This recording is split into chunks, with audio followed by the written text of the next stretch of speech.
Rest Stop with Brad Restituto. 7 years.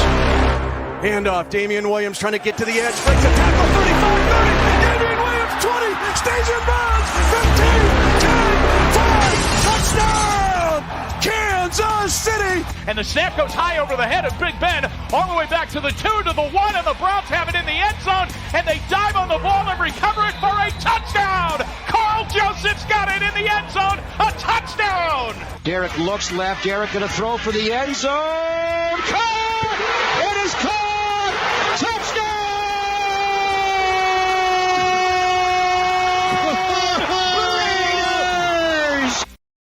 Welcome to the Rest Stop. It's February 18th, 2021. I'm Brad Restituto, joining you every Tuesday and Thursday, 9 o'clock Pacific time, live on my twitch.tv/Chris Landry Football, that channel, Facebook Live, Twitter at Brad the Believer. And also you can check out the podcast version on any of the podcast platforms. Search Landry Football Conference Call. Got a great show for you tonight. Of course, the big news in the NFL, the Carson Wentz trade. He's on the move. NBA All-Star starters have been announced. A few NBA games in primetime tonight. Lakers, Nets, the big one on TNT. And some other great stories to discuss with you this evening. Meek Mill, the rapper. What does he have to do with sports? We'll tell you a little bit later in the show. So make sure you stay tuned. Joining me with, as always, Spencer the Wiz. You can follow him on Twitter at Spencer the Wiz. I had something on my mind, Spence, and it just flipped me before I wanted to talk about the Carson Wentz trade, and I don't know why. I know. I remember now. So jump on here, Spence. So I know I'm late to the party with this, but I watched a movie on Netflix today, and I fell in love with it. It's called Snowden. Have you heard the Edward Snowden story? I'm sure you have. And have you seen it? I watched it in college. I'm very I don't know why we watched that movie, but yeah, I've seen it. I know I'm late to the party. Of course, I've heard about the story beforehand, but watching the movie for the first time, it captivated me, and I wanted to dig into some more information. So I wanted to see if you saw it. I was definitely impressed by it, and kind of seeing where he was at now, and not much has changed in his story over the past few years. Still in Russia, and it doesn't look like anybody's stepping up to the plate saying that he's going to be back in the States anytime soon. Yeah, I doubt it. I mean, the guy leaked government secrets. Now, that obviously gets to the debate of whether or not you believe he did the righteous thing or the way he went about it was the right way. I think the movie aims to make you a little paranoid, as if everybody's watching everything you do. And, everybody says that. But I think it enforces the idea of self-importance that everybody is like so...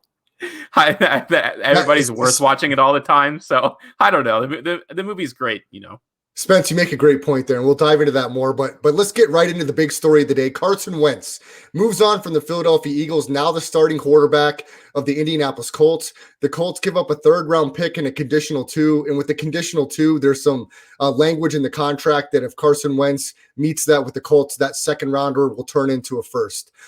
Spence, I love to pat myself on the back, so I'm going to give you a little background of my expertise in the quarterback evaluation, and then I'll give you my thoughts on the trade for Carson Wentz. We've posted on this site. I told everybody Tom Brady would be in the Super Bowl, that Tom Brady is the X factor from the quarterback position. Not only did the Bucs make the Super Bowl, they won the Super Bowl. I was one of the first ones to say how much of a joke the Pittsburgh Steelers were, and they would crash and burn. They did exactly that, because Ben Roethlisberger is 4 years past his prime, in my opinion. The jury is still out on my Mitchell Trubisky train. I'm not saying he's a Pro Bowl player, but I do think he's a player that can win playoff games. That is still yet to be determined. So I know there's another one in there that's flipping my mind. But the point is I'm very confident in my evaluation of the quarterback position, the intangibles that it takes, the mindset that it takes, and the skill set. I mean, we can sit here and dissect gosh, why is everything slipping my mind today, Spence? Mechanics. We can dissect mechanics left and right. You look at someone like a Patrick Mahomes. He does not have the ideal mechanics. If you watched his tape, and even scouts will tell you coming out, mechanically, this guy is not what we want, but he's fantastic. Carson Wentz, mechanically with his feet, isn't exactly what you want all the time, but I'm telling you right now, Spencer the Wiz, I'm telling you, this is a great move for Carson. This is a great move for the Colts. And you will see more of the Carson Wentz that was the MVP frontrunner just a few years ago. And my bold proclamation right now for everyone listening, write it down, book this. Spence, put a check mark next to this, because this is my guarantee. The Indianapolis Colts will be in the AFC Championship game this upcoming season, and they'll be fighting for a number 1 seed. I don't know if they'll be facing the Bills, the Chiefs, the Ravens, or somebody else, but the Indianapolis Colts, barring injury, if Carson Wentz is healthy, will be in the AFC Championship game, 1 game away from playing in the Super Bowl in Super Bowl 56. This is how much I love this deal. I'm a big Carson Wentz fan. I know he has not been great if you are an Eagles fan. But there's a lot of reasons behind that. And I'm not going to deflect all of the blame off of Carson Wentz. But he has been dealing with the depleted receiving core since that Super Bowl year. They've had to bring guys in off the streets, off the practice squad to play receiver because they have not been able to keep guys healthy at that receiver position. The Eagles as a whole have been one of the most injury-riddled rosters in the NFL over the past 3 years. We know the coaching turmoil with Doug Peterson. Things were not lining up for Carson Wentz to be as successful as he was the year that the Eagles won the Super Bowl. I think the change of scenery, the familiarity with Frank Reich, with Mike Kafka, with the other offensive coaching staff in this organization, alongside a very solid offensive line, some young weapons, and a defense that's going to improve, and a general manager that has a track record of being very good. The Indianapolis Colts, behind the scenes, have got to be high-fiving, and they've got to love this, because if they think anything about what I think of Carson Wentz, this is a fantastic move. And Spence, I already put over $50 on the Colts to win the Super Bowl. I thought I was getting a good number, but I did not get the best of it. I got it at 25-1, and I feel excellent about it. Yeah, I think I just read an article at somewhere it was 15-1, so I think that is pretty good. After this trade happened, or 17-1, something like that. But the big, well, not the big story, but I think one of the first stories that I think of in my mind when I think of this is the Eagles did not get what they wanted for this trade, and Adam Schefter needs to reevaluate the way that he reports on this kind of stuff. He was talking about this being a blockbuster trade, and they were looking to get as much of a haul as Matthew Stafford, and clearly that was never going to be the case. I don't think any of us believed it, but still, like, he is, to most people, the Woj of Twitter. So when he says stuff like that and gasses it up, it's kind of strange. It almost makes you wonder if he's like a sheep for these GM to try to like get the trade to at a higher level. I'm not sure. But anyways, I'm going to ask you, what do you think Carson Wentz does that much better than Phillip Rivers did last year? Like that, like how much of a difference is it? And what is that difference? Okay, Spence. Well, I can think of 12 plays off the top of my head. And if I was as smart as you and a whiz with the computer, I would put together a great compilation. Carson Wentz at his best eludes pressure up there in the top 3 or 4 in the league. And he's going to, and Brian Bravo said it, he can get out of the pocket in a way, and they can run some play action and bootleg stuff that they can never run with Phillip Rivers. And with the scheme that Frank Reich's going to run, Phillip Rivers moved the ball up and down the field. And that guy can't move. Carson Wentz is going to have a field day, Spencer the Wiz, in this offense. Frank Reich is going to dial it up. Mo Alley Cox, Michael Pittman, T.Y. Hilton, they're going to add someone else. I'm telling you, I think Carson Wentz, if you can get 40-1 on your money, just the same way that you put a little flyer on Dame Lillard, put it on Carson Wentz. He is going to thrive in this offense. And if he is 100% healthy, I'm just going to say, watch what he's going to do. I know they don't want to put him in harm's way running the football, but he's very dynamic with his ability with his legs, and he can elude pressure. I mean, I can think of 5 plays off the top of my head in prime time where he just was a magician escaping pressure, and he's not going to have to do that with this offensive line playing so well, but he can do that, and you're going to be able to do so much more with his ability to run the football. And Frank Reich is very good in that offensive staff at creating creating good play calls and putting players in really good positions. And with this offensive line and the running game, I'm just so excited to see what the Colts can do, because you can design 3 plays a game just for Carson to run it and have him in space where you're not going to necessarily put him in harm's way. We see it with guys where they can slide down and not take the big hits. And I think Carson knows that. You can't be afraid to do what he does well. And he is masterful with his legs. And I think with that and his ability to throw the deep ball, Spence, he throws a great deep ball. And so much is being lost because the Eagles stunk last year and they want to put a lot of the blame on Wentz. I am telling you, Spencer, I'm not proclamating the Colts going to the AFC title game because, I just have this great idea. I'm telling you, Carson Wentz is legit. And I know a lot of people aren't convinced about they're comparing Robert Griffin III. I like Robert Griffin III, but we're talking about 2 different levels of quarterbacks. And I'm telling you, Carson Wentz is more on that MVP side. As good as Robert Griffin was, Rookie of the Year, he wasn't in the conversation for MVP. Carson can throw the football as good as anybody, and he can throw it accurately. He was not accurate last year. I'm telling you, this is going to be a great move. And if I'm wrong, call me out on it. When we have this conversation in January next year and Wentz stinks, I'll eat my words. But I'm telling you, that is not going to happen, and I'm very excited for the Colts. And I think Colts fans should be very excited, because if Wentz is healthy, it's a perfect storm for coaching, for players and personnel. And now Chris Ballard can go out in that first round and get the best defensive player available, help that defense, add 1 or 2 people in the later rounds offensively. And the Colts, man, I'm really excited about their opportunity last year. It's argued that they could have beat the Bills with Phillip Rivers, and Phillip Rivers can't move. Carson Wentz inside the red zone, he's going to be really good with this team. And I'm very excited to see. And I got to believe that the Colts personnel, coaching staff and front office are thrilled with this move. And they didn't have to give up too much, Spence. This wasn't a blockbuster. I'm shocked that they got him for a 3rd and a conditional 2. This is great for the Colts, in my opinion. It is good. And I think it's good. And I think I think Carson Wentz can be good for one reason. I think he can be bad for another reason. I think he's going to be good because there's not going to be a ton of pressure on him to move the ball up in field all the time. They have a really good defense. So when he came, especially during the last year here for Philadelphia, I mean, they were just giving up points and points and points for days. They couldn't stop anybody. And I think he felt a little pressure upon himself to maybe do some things that he shouldn't have in order to win them some games. He made some really bad mistakes. The reason I think I don't think he's going to be horrible for the Colts.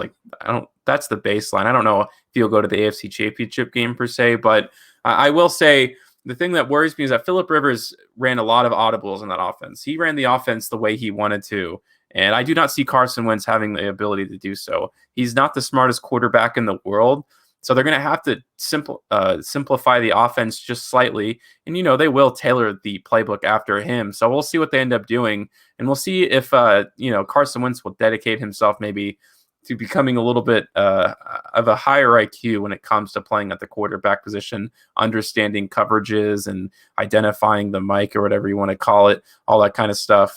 So I don't see him winning MVP just simply because they're not going to ask him to be. So I don't see him stepping above where he's going to be.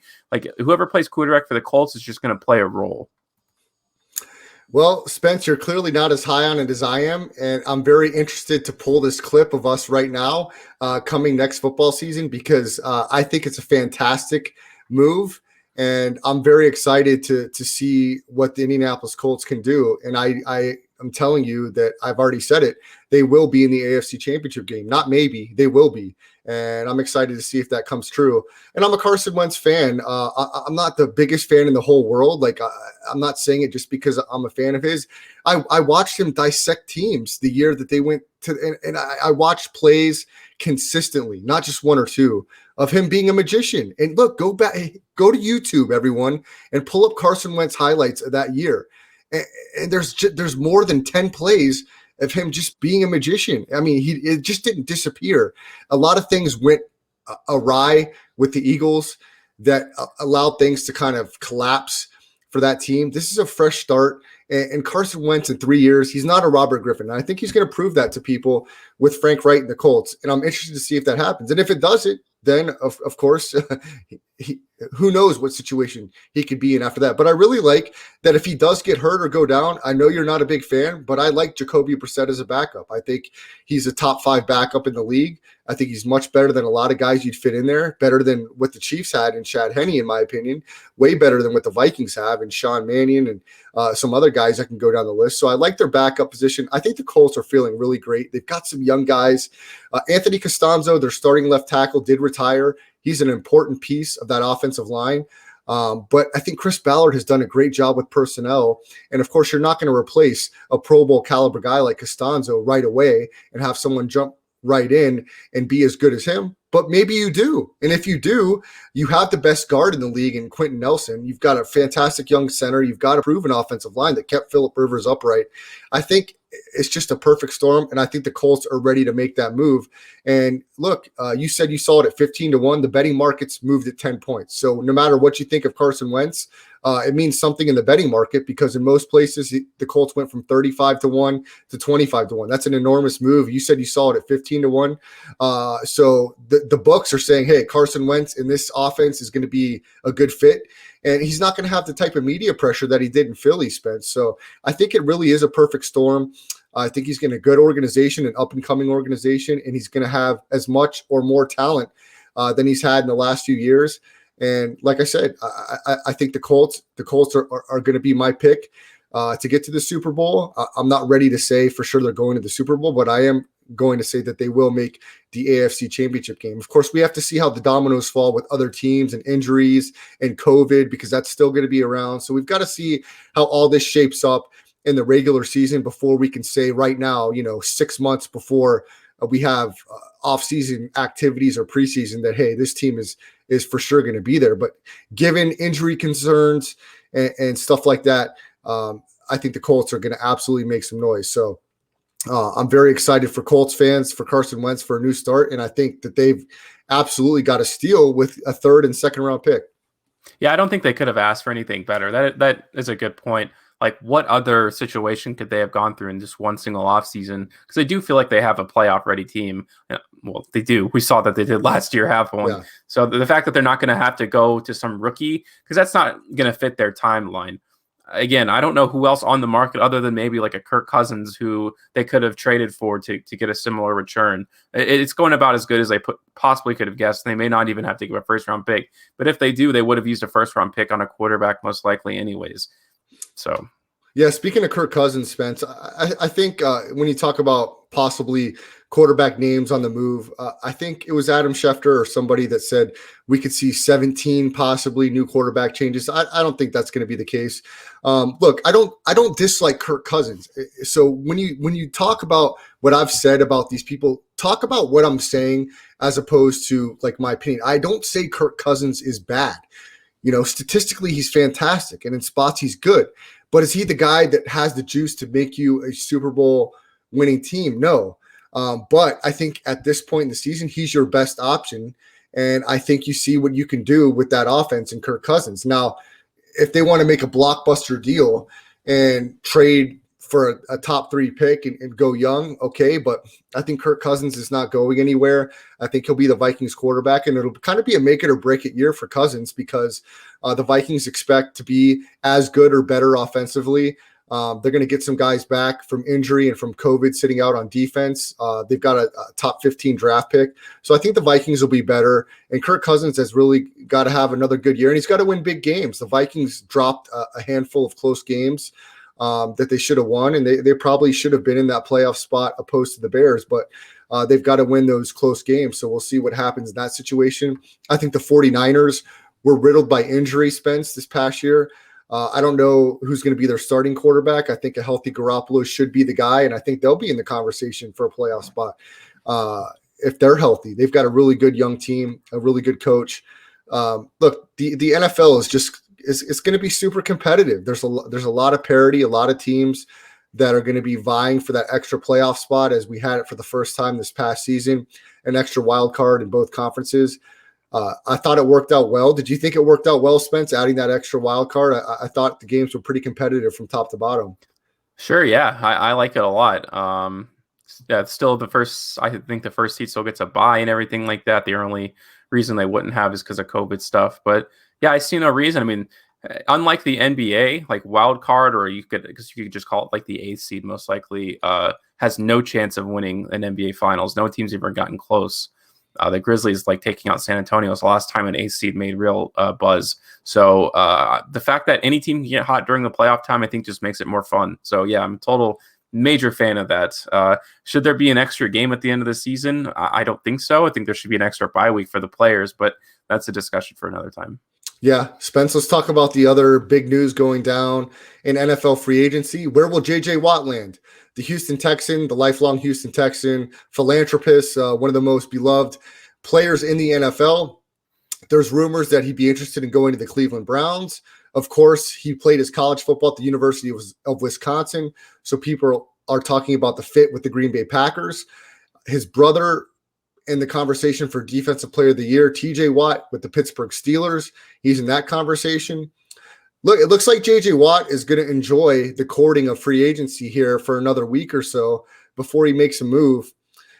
I read from Pro Football Talk, I believe, with Mike Florio, that he's in conversation possibly with Mike Vrabel to join the Tennessee Titans. A lot of stuff that I've heard on different radio shows and talking heads have said that the Tennessee Titans might be the best fit for J.J. Watt with that defense that was at the bottom of the league with quarterback sacks last year. I tend to agree when you think about it. I think it's a team that was a playoff team, looked to be the year before last, was in the AFC title game. So, of course, it would definitely fill a need for the Tennessee Titans. I think that could be a good fit.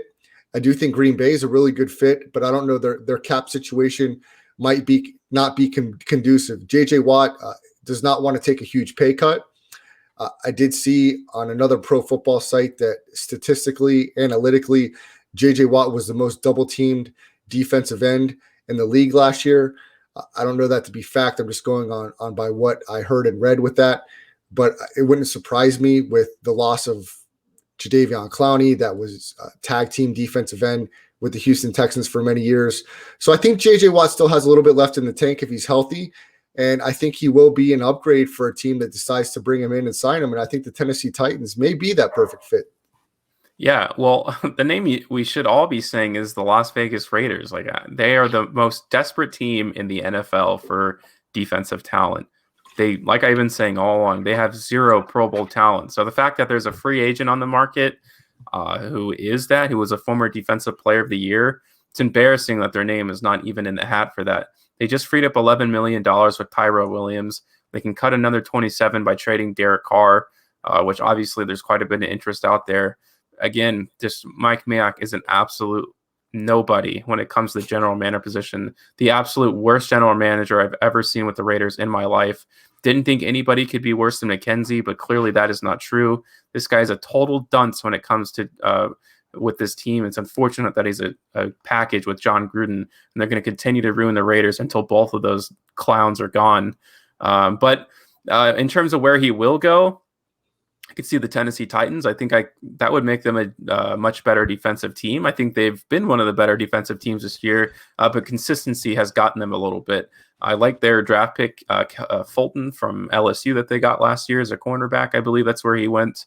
But the fact that if they can get to the quarterback a little quicker, that'll alleviate a ton of pressure off of them. And they could be a serious playoff team at that point if he plays where we know he could. Now, that first year he came back from injury, I believe 2 years ago, he hadn't played the whole season. He looked tremendously out of this shape, but we know he still has a major passion for the game. And if everyone else can help support him on that staff, I mean, he would be huge for them. The Green Bay Packers, of course, is more of a pipe dream, in my opinion. I don't think they're going to be able to pay him enough. It's very hard to move cap space around in the NFL, unlike the NBA, which is a little easier because trades have to line up cap space.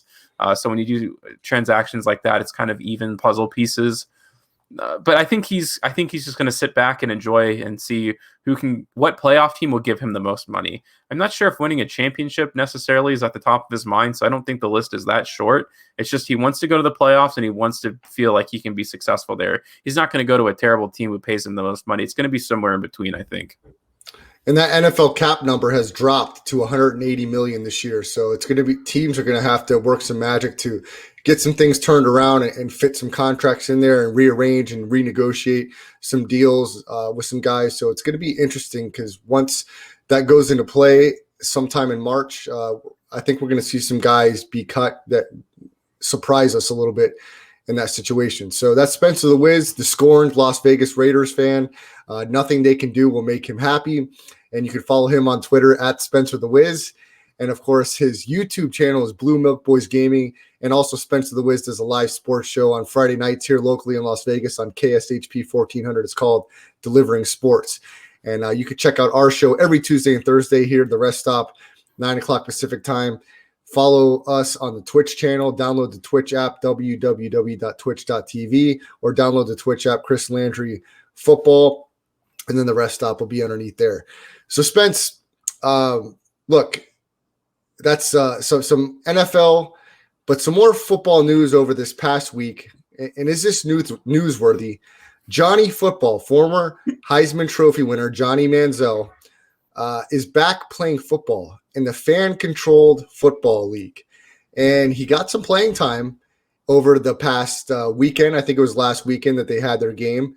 And Spence, if we have it ready, let's show some clips from Johnny Manziel back on the football field.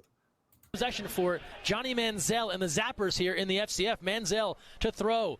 Stepping up, now he'll take it himself to the 15, the 20, Manziel to the 25, still moving, 15, backpedaling, 10-5, and taking down just shy of the end zone. Wow. Johnny Football back in business and bringing the Zappers onto the doorstep here.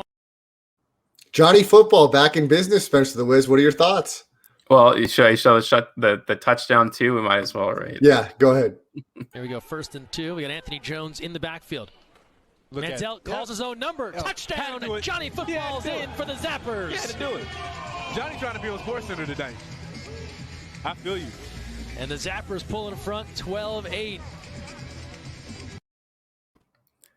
Johnny Football trying to be on Sports Center. A little heavy there from the announcers of the Fan Control Football League. Yeah, that's not real football. It looks like a 2-on-2 at the goal. It's pretty sad, but no, it's cool to see him back on the football field. I followed him very heavily when he played in Canada. He was one of my favorite players to watch in college. So, I appreciate the announcers though. They make the game seem a lot more exciting than it actually is. They should definitely get a raise. We'll see. I think really super gimmicky leagues like that are just not bound to happen. It requires everyone to be paying attention all the time. And how excited can you be about that week in and week out? Because when I grew up, I used to watch some arena football games for in Mississippi, and it was a lot of fun. But at the end of the day, it was kind of just core football, a 50-yard football with the a few arena football rules, which was fun. I think that's why Canadian football is so successful as well. I think that's why the XFL was pretty successful. When you start getting this stuff like on Twitch and you have to vote for each play, I get the idea, but especially when fans come back and less people are actually voting and stuff, unless like fans in the stands can vote for plays, I think that'll probably be the next evolution for them versus having people online and depending on them to call some stuff. Yeah, and I don't know if there's any television contract with this fan-controlled football league, but I didn't even know their season had started last weekend. If I would have known about it, I would have DVR'd it to just watch Johnny Football. So if you're a diehard sports fan, I think this is newsworthy. I think you want to see if Johnny Manziel has anything left in the tank. I mean, the guy was a legend at Texas A&M. I believe the youngest Heisman Trophy winner ever. And Spence, let's get to the last clip if we have him post-game talking about the legend of Johnny Football. Products will keep getting better as the weeks go on, but good start even with the loss. Win or lose, we booze on the Zappers. Hey, man, we down here with Johnny Manziel, Johnny Football, first game. This was an There you have it. Johnny Manziel ready to get the party started. Johnny has sought rehab and help for some of his substance issues. I believe it's played a role in some of his relationship demise in his personal life. But hey, look, if Johnny Manziel, he's got a lot of friends in high places. So I don't think even if he decides to booze his life away, the rest, his family has money. I don't think we'll see Johnny Manziel in necessarily a Delonte West situation anytime in the next decade or so.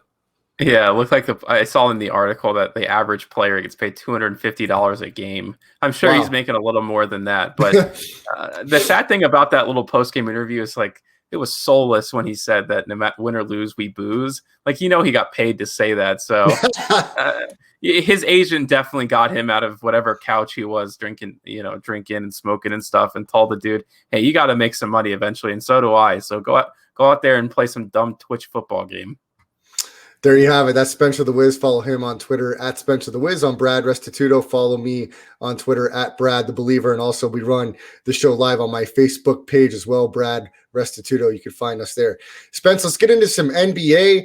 We'll talk about some of the primetime games tonight on TNT. There were 3 games in total, but I want to hit last night's slate first in the NBA because the Believer had a big score, his score of the year in basketball. And I've got to give the credit, Spence, to the free trial of the NBA TV on DirecTV, because I've been able to watch the games here the last couple days in full. And I did not know Kawhi Leonard would be out in last night's Jazz Clippers matchup. So Kawhi Leonard, Paul George, and Nicholas Batum were out for the Clippers. The Jazz, we know, are the hottest team in the league. They won 8 straight going into last night, 19 out of 20. So I was following the game, Spence, and I said to myself, okay, if the Clippers get a little bit of a lead here, I want to see what the in-game money line is. And if it's under minus 200, I'm going to fire big on it. And the Clippers had a 5-point halftime lead. And I was able to get minus 130 on the money line or minus 2. That means the Jazz would have to win by 2 in game, but that was at minus 120, meaning I would have to wager $1.20 to win $1. Well, I went to the halftime line, the second half line, and it was the Jazz minus 7. And since they were down 5 at half, they only had to win the game by 2. That would give me a push. If they won the game by 3, I would win. And that was at the typical number minus 110, which is the traditional even number. You have to lay a little juice. You got to wager $1.10 to win $1. So I won't say exactly how much, but I fired pretty heavy, Spence, on this bet. And the Jazz, they outscored the Clippers 35-24 in the third quarter and 33-21 in the fourth. And they easily cover that minus 7 second half, and they get the 114-96 victory over the Clippers. And the Jazz were just too deep and too big in the second half. And the role players, without having, in my opinion, your 3 best players, because I think Nick Batum is the 3rd best player on that Clippers team. Some would argue that with some of the other players, but definitely your top 2 players were out, along with Nicholas Batum. And the Jazz ran away with it in the second half, Spence, and I got a nice little score. Yeah, no, it was a really good spot. I was interested in that game as well. But yeah, the thing with the Clippers is their starting lineup can actually carry them pretty far in the first 3-ish quarters of a game. Ibaka, Marcus Morris, Lou Williams, like these are all. Lou Williams is a 6th man of the year. He's essentially a starter. He was a starter for most of his career, and he's a starter coming off the bench is really what his role is. So that's he's been struggling a lot recently, but Reggie Jackson, of course, started for Detroit for 3 years before coming over to the team. Luke Kennard, obviously, as well, is another important piece that was starting. So on paper, they have the most talented roster in the league. So even without their 3 starters, they can be competitive. I liked them in that game against Miami a couple of weeks ago. So you can never bet against them too much, but they don't have a center. So anytime they come up against these center-oriented matchups with someone like Rudy Gobert, very interested in it going into the second half, and once you get closer and closer to the end of the game, none of these players have late game minutes logged or late time shots, and it didn't even come to that. But still, I think if you get any short line against the Clippers, against a team with like the Nuggets or the Jazz or the 76ers, teams like that, very easy to bet against them. And yeah, you took advantage of it. Spence, another exciting game, and if you were betting in game and you were on the right side, you really scored big. A game that went to overtime. The Miami Heat have had a rough season up to this point. They're 11-17 on the year. They had a 15-point halftime lead in San Francisco against the Warriors. Steph Curry, who was not great, he was great when he needed to be. The Warriors took this game to overtime after being down 15 plus in that game. They outscored the Heat 15-7 in OT, and the Warriors get the comeback win 120-112. And Spence, I know you don't think the Warriors roster is very talented, but Steph Curry, when he needs to be, he's got the Warriors playing over 500. They're 16-13 on the year. Steph Curry is unbelievable this season. I think this is the best season he's ever had in his career. When you're playing alongside Klay Thompson and Draymond Green, he in those MVP years, very, very good. We all know that. But what he's doing, I'm watching very closely the Warriors this season because I find it fascinating. This is the first season when he's come into his own. Those beginning years with Monte Ellis, I think it was, playing second to him. He was playing about 20 points per game, just kind of getting there. But when he turned into his MVP form, he played with some of the best teams of all time, the best teams in the league.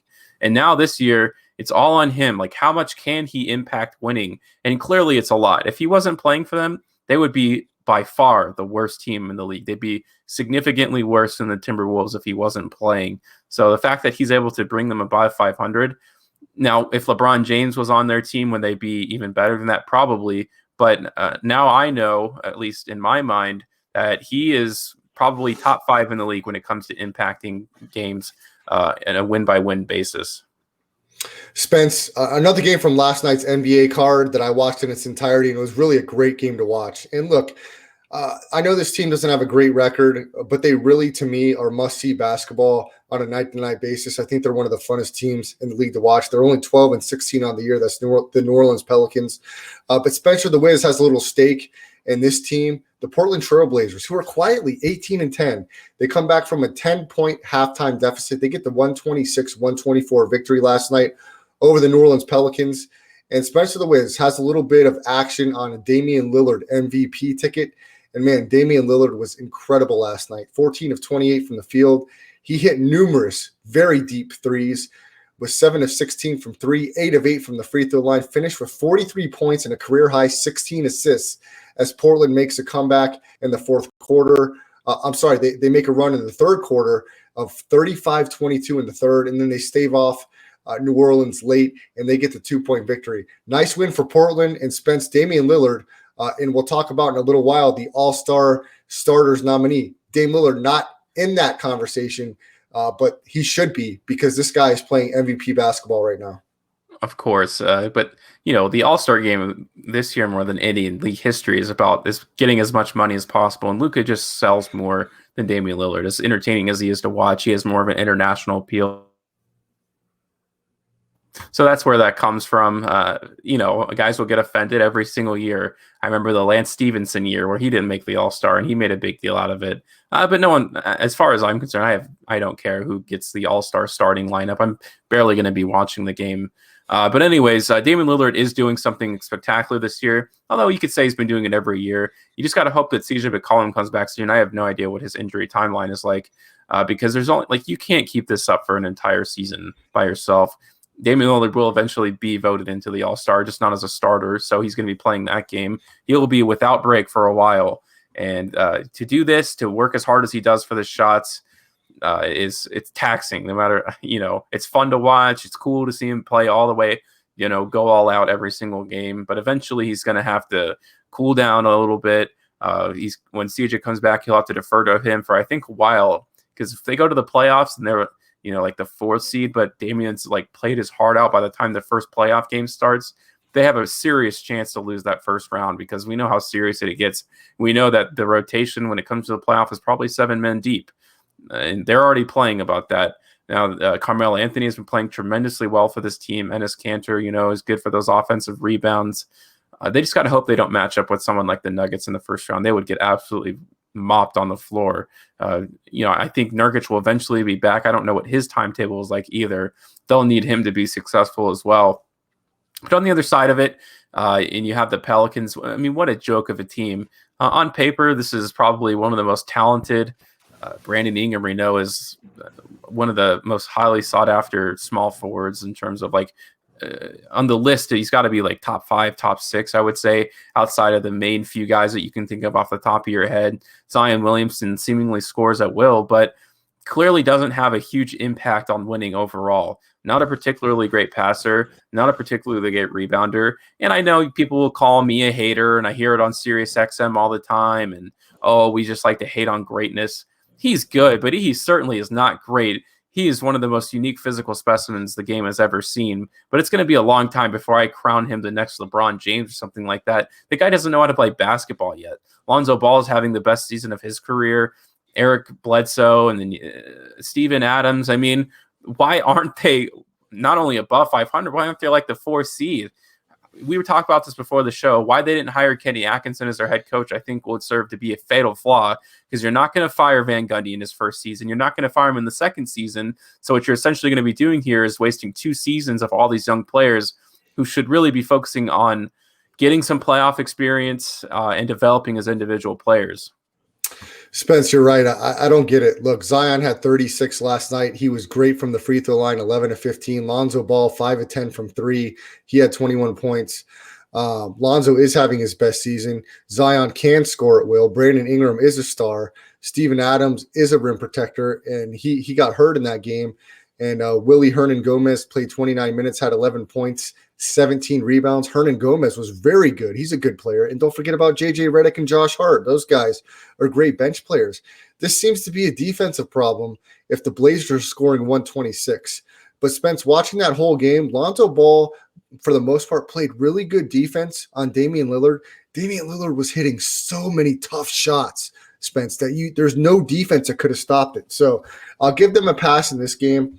But if the Pelicans don't start making a run, and I'm talking winning 8 out of 10 here lately, look, Stan Van Gundy is not going to be a coach very long, because you're exactly right. This team should be a top 5 or 6 seed.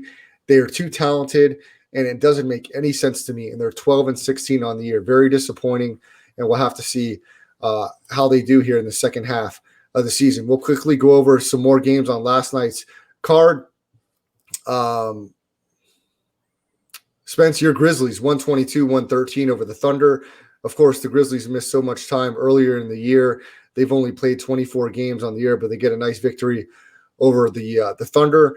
Postponed game, Cavs and Spurs. The Spurs won't be playing a game probably for another week and a half or so, along with the Hornets, who played them when they had their exposure. An overtime game last night, the Pacers outlasted Timberwolves 134-128.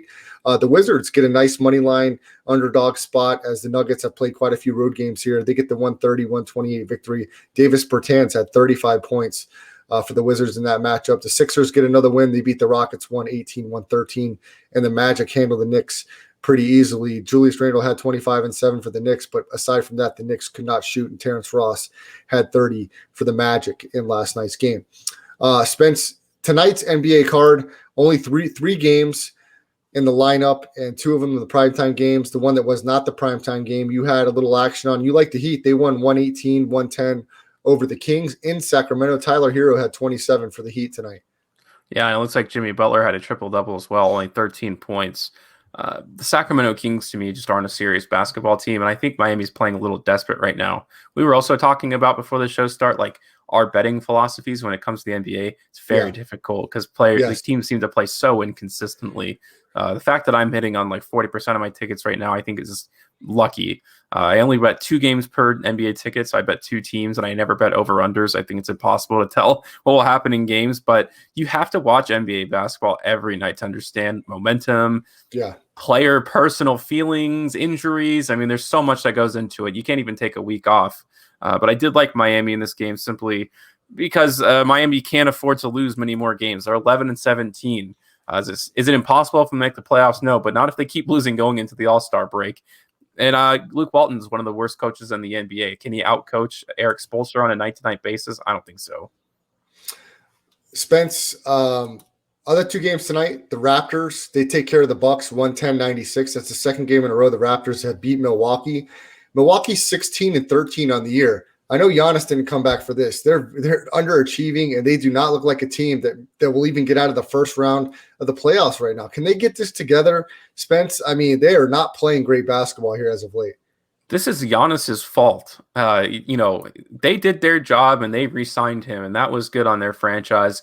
It was the right decision. This guy's a 2-time MVP, but his forcing himself to shoot threes. Mike Budenholzer is being forced to compromise the system that he's created there, I guess because it hasn't worked, but they're terrible in crunch time, and now they just look awful defensively.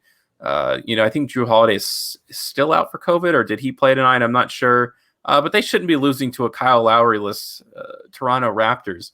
I mean, they're running circles around them. They looked wide open dunks and horrible defensive plays. Dante DiVincenzo was beaten like every single play, it seemed like, by I can't think of the guy's name now.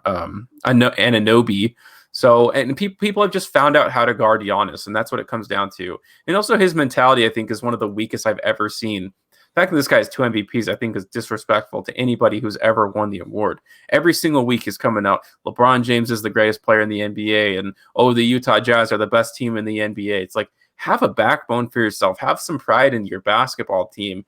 Even if it's true, the greats, LeBron James would never say anybody is better than him.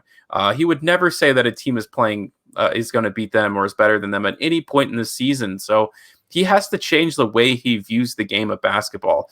I think basketball is the number one thing, and I talk about that all the time, that a bunch of players where basketball isn't their number one priority in life. But for Giannis, it is so, but gosh, he's so weak-willed. Like, he's easily able to get pushed over. And I think the team just kind of like feeds off of that energy. It's bad energy too.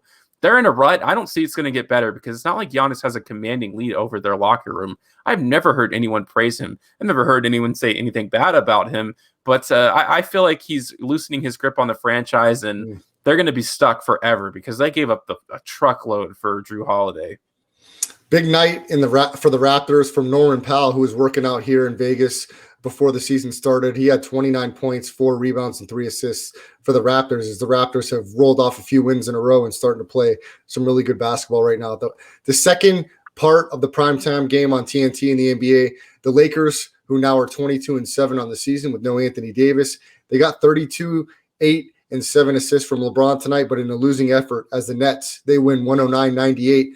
And Spence, I think this is the first time the Nets have allowed under 100 points since the acquisition of James Harden. Harden has 23 points, 11 assists. He leads the NBA in assists. Look, the Nets have rolled off quite a few wins in a row, and they're starting to play into form. I know that you think, and a lot of others think, they're going to walk right in to the Eastern Conference Finals. I still am not ready to make that proclamation yet, but they get a nice win on the road against the Lakers tonight. Yeah, since the fourth quarter of the Suns game, they've been playing pretty well. This game is more of an embarrassing loss for the Lakers for me. To be held under 100 points by the worst defensive team in NBA history as of right now, they look like it. So LeBron James had a great game, but their role players need to step up a lot more. And I also thought the rotations were terrible. Montrezl Harrell should have been the starting center for them. I know he's normally comes off the bench, but who cares? It doesn't matter. Marc Gasol wasn't going to have a good game against them. He hurt them defensively. I think you can play him in spots, and for the most spots, but when you're playing the Brooklyn Nets, I think you're in a unique situation where you're going to have to do some things differently, because you can he would have had like 20 rebounds and 25 points tonight. He would have really changed the tone. At one point in the game, it was the second half, he was 4 or 5 with 8 points, but he only played 13 minutes, and Marc Gasol had already logged over 20 minutes. Philosophically, there's something wrong there. But I really should have known, because I bet for the Lakers tonight that anytime LeBron James has a historical night, I think he passed 30,000, they always get demolished. If you go back to the last 5 games where he's passed like a major milestone, they get killed. Like the Spurs game, I can think off the top of my mind. I think another one was like the Cavaliers or something like that. It's almost like the perfect bet 100% of the time. That's Spencer the Wiz. Follow him on Twitter at Spencer the Wiz. I'm Brad Restituto. You can follow me on Twitter at Brad the Believer and on Instagram at Brad the Believer as well. Spence, more NBA as we finish up the show tonight. A couple more NBA things, and then, of course, some pop culture mixed in with some NBA talk. But first, the NBA All-Star starters were announced. We'll quickly review those and see if there's anything that you disagree with here. For the Eastern Conference, Bradley Beal, Giannis Antetokounmpo, Kyrie Irving, Kevin Durant, and Joel Embiid.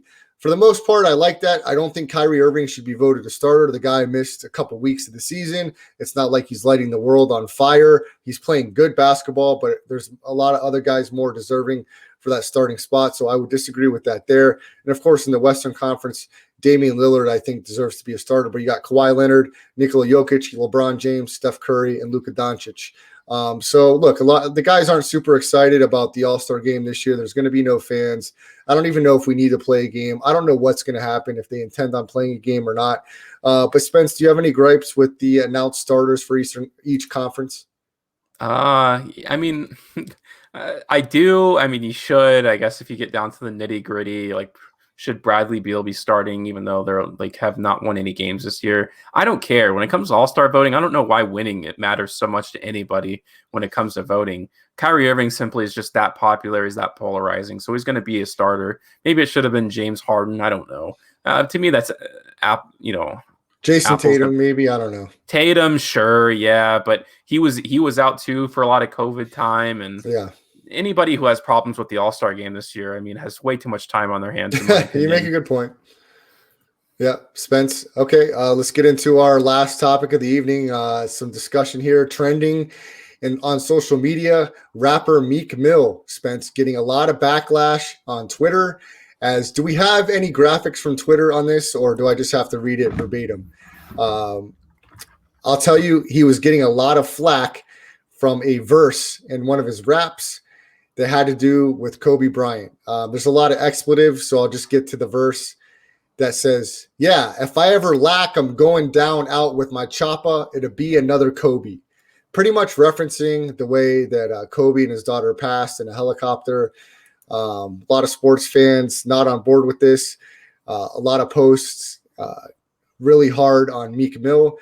Look, I don't know where to go with this, Spence, except for the fact that I'm not a huge Meek Mill fan for some personal reasons. Part of my job involved when I was driving around town, we drove for some guys, including Meek Mill and a lot of other performers that come out here in Vegas. I don't want to get into too much detail, but I'm not impressed. We'll say that, not impressed at all with any of this. I tried to listen to some of his music on YouTube. Not very impressive to me. He's just not an impressive guy. I mean, he talks a good game, but he does not impress me. None of his cohorts or any of his crew impresses me. And I think the lyrics are ridiculous. And I think the love for Kobe is going to far outweigh that. I just think, I don't know. I mean, Kobe is just such an icon, man. I mean, the guy is one of the more iconic figures in the entire world. And I don't know. I mean, what are your thoughts? Do you have any thoughts, Spence? Yeah, it's a little in bad taste, and I think he snapped back on Twitter, like making fun of the hive mind, saying that just because someone tells you to be upset that you are. But I mean, when you make a lyric like that, he made it for this purpose, being controversial. And I work in media, obviously. I know that there's no difference between somebody who comments because they hate you, someone who dislikes or likes your video. It's about impressions. It's about interactions. So I guarantee you, one way or another, this song has gotten more downloads than it would have ever had unless he put that line in there. And that's what it comes down to. It's about business. He's a businessman and he makes business decisions. Is business always ethical? Is it always what we all want it to be? Is money always sunshine and happiness and evenly distributed? Of course not. We don't know that. But you're a sheep, making harsh words, to think that this guy doesn't know exactly what he did. And the reason why he did it is so that more people would download his dumb song. Spence, you make a good point. And well, I guess credit deserves to be given there from a business perspective. If it was a strategic move, it worked out well. So I can't necessarily hate on that. But look, I'm just not the biggest fan of these guys. I'm glad Twitter went after him. But look, from a business standpoint, it seems pretty smart. Like you said, probably more downloads and clicks than he would have ever gotten before. So, I like your perspective. I don't really care. Nobody impresses me that much musically that's in the game right now. I don't know if that's just me being racist or me being prejudiced. I mean, I don't know, call it what you will. I'm just not impressed. So I don't really care what anybody thinks about my opinion. I'm just not impressed by anybody musically. It doesn't matter if they're a rapper or anybody. There's just not a whole lot out there that's new, that's impressive to me.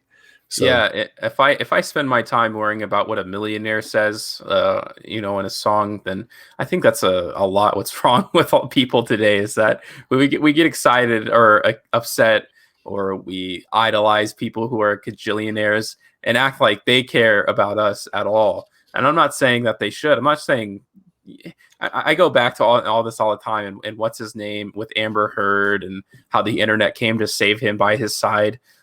It's these guys don't live normal lives like we do. Like if you think Meek Mill cares about what you say on social media and what you tweet at him, you're delusional. And if you think that all these celebrities love you for all their support, I'm sure they appreciate it, but they don't care about you. They're not actually reading what you have to say every day. So I think we have to get away from this whole celebrity obsession culture. I think that's what's wrong. Like, this shouldn't be a headline. Who cares about Meek Mill? He's going to be a millionaire for the rest of his life, and most of us will never touch that kind of money. And your tweets will go to the wayside, argued amongst your timeline, amongst people he'll never know and see. There you have it. That's Spencer the Wiz. Follow him on Twitter at Spencer the Wiz. Make sure to support the show. You download the Twitch app and follow the show on Twitch at twitch.tv/Chris Landry Football. If you miss any part of the show, make sure you check out the podcast version on your way to work, on your way home from work. Spotify, Audio Boom, iTunes, Landry Football Conference Call. The rest stop will be underneath there, and then LandryFootball.com. Make sure you guys tune into the show next week on Tuesday, lining up former first-round pick, wide receiver, Las Vegas local Mike Pritchard to join the show. We're going to have some good conversation about NFL football, the tragic passing of former wide receiver Vincent Jackson. So make sure you're tuned into the show next week. I hope everybody has a great weekend. I hope you win your bets, and we'll see you back live on Tuesday. Have a great night, everyone.